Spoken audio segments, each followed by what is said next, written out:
Hi, everyone. I'll be speaking today about, I think, a very fascinating area of research, hypermentalizing and attachment stress in borderline personality disorder, and especially how it all relates to the theoretical framework of the mentalization model.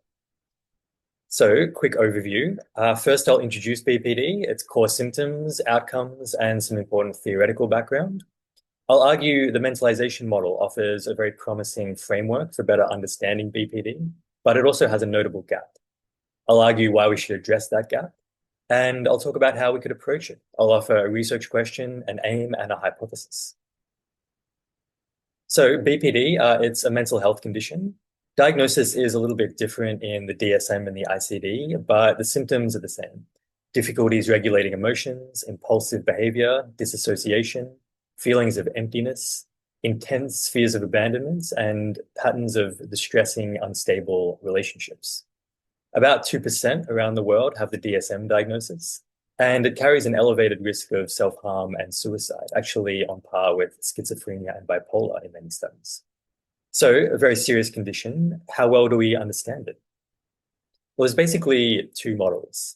The biosocial model on the left is more widely known and longer standing, but it is somewhat limited theoretically these days. It emphasizes genetics, but since 93, there hasn't been a whole lot of good evidence for genes being a major aspect of BPD. So that leaves the environment. But this model itself doesn't really offer much detail in that way. There's a lot written about how its definition of the invalidating environment is a bit vague and hard to operationalize.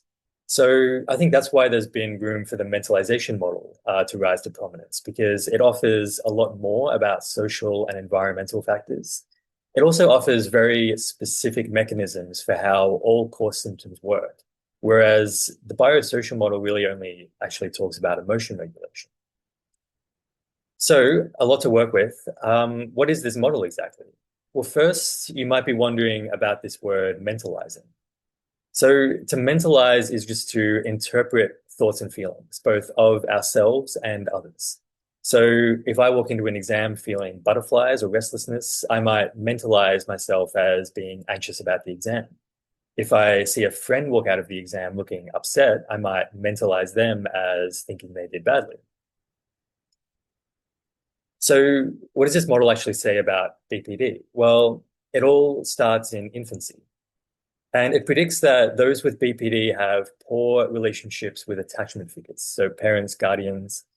This doesn't necessarily mean trauma or violence or abuse per se, but it does mean one or both of these. Maybe an infant doesn't have their emotions mirrored or reflected or validated ultimately.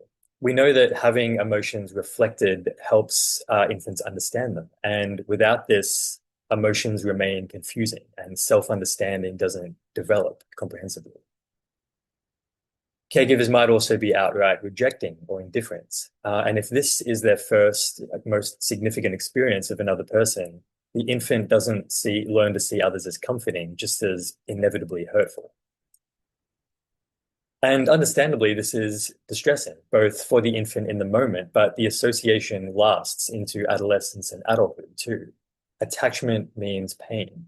So anything attachment salient, meaning any context where there's a chance of connection or safety with another person, like with a partner or a friend, anything like rejection or a breakup or indifference, especially, even any reminder, like any fleeting thought even about these themes of attachment will activate fight or flight because of these bad experiences. And intense emotional activation like this overwhelms the brain's capacities to mentalize, which I think makes sense. If you're deep in fight or flight, it's obviously very hard to consider ourselves or others completely rationally. But as a thinking species, we try, right, to make sense of ourselves and others. But with the hardware of rational mentalizing offline, the model says that attempts to do so are heavily impaired. So that basically means either hypomentalizing or hypermentalizing, according to this model. Hypomentalizing is basically a lack of mentalizing, but it's taken to kind of a surreal extreme. Like, who am I? What am I? Do I even exist? It's more tied to mentalizing the self. Hypermentalizing, though, is about others, and it involves interpretations of others that are very confidently believed, but stretch reality. Like, that person didn't say hi, and I know it's because they have a personal vendetta against me. And you can imagine how that might affect relationships or emotion regulation, maybe even inspire impulsive action. So as you might be picking up, this is the last bit of this model, that these problematic kinds of mentalizing directly cause BPD symptoms. So this whole model is very detailed. How does it hold up? Are there any gaps? It holds up quite well in a lot of ways. So there is a direct link in longitudinal studies between emotional neglect in childhood and BPD diagnosis later on, actually over and above physical and sexual abuse. So it's not direct evidence of poor initial attachment relationships per se. Those are very hard to measure, but it does kind of circle that territory. It's also extremely well replicated in BPD research that people with BPD have avoidant or insecure attachment styles, which, again, not direct evidence of those poor initial attachment relationships, but is certainly kind of carving out territory within that area.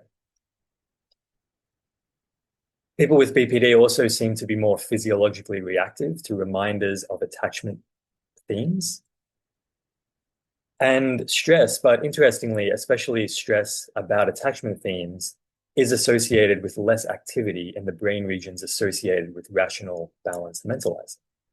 But this last bit of the model is where I think we have some work to do, because these operationalizations I talked about earlier, hyper and hypermentalizing, both have interesting limitations. Of the two, though, I think work on hypermentalizing offers us the most currently. For one thing, hypermentalizing as a construct is better validated. It's more observable and behavior-based, which really helps. But most importantly, hypermentalizing is intuitively linked to these core symptoms of dysfunctional relationships and emotion regulation, which are seen as kind of core gateway symptoms. They influence other symptoms, and many believe kind of tie the symptom set together. These seem to be central in recovery. Better relationships and emotion regulation seem to drive improvement of other symptoms. So what are we working with hypermentalizing literature? Well, it does correlate with BPD. That's found in meta-analysis. But there is a problem here because hypermentalizing is actually associated with a lot of other conditions too. And the correlation is actually very similar, about 0.24, 0.25, with conditions that are seemingly quite different from BPD, like autism, ADHD, eating disorders, even somatoform disorders have a very similar correlation. So that's a problem because the mentalization model is a model of BPD. But if BPD is a unique condition, maybe we're missing a piece of the puzzle here, right?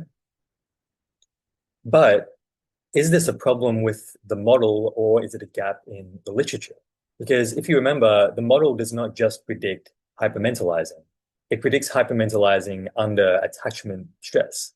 So stress that is about attachment themes, thinking about a breakup, rejection, invalidating behavior from a partner, it's contextual. But interestingly, none of the literature actually examines hypermentalizing under attachment stress.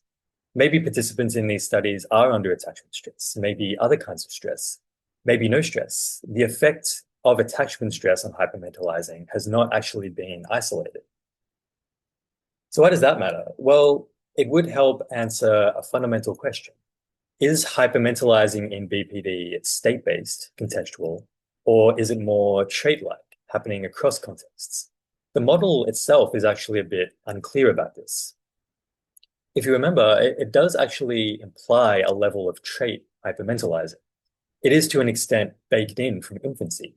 Rejection or indifference from initial caregivers becomes a template for how infants and then children, adolescents, and adults come to interpret everyone, not just those initial caregivers. That is part of the model.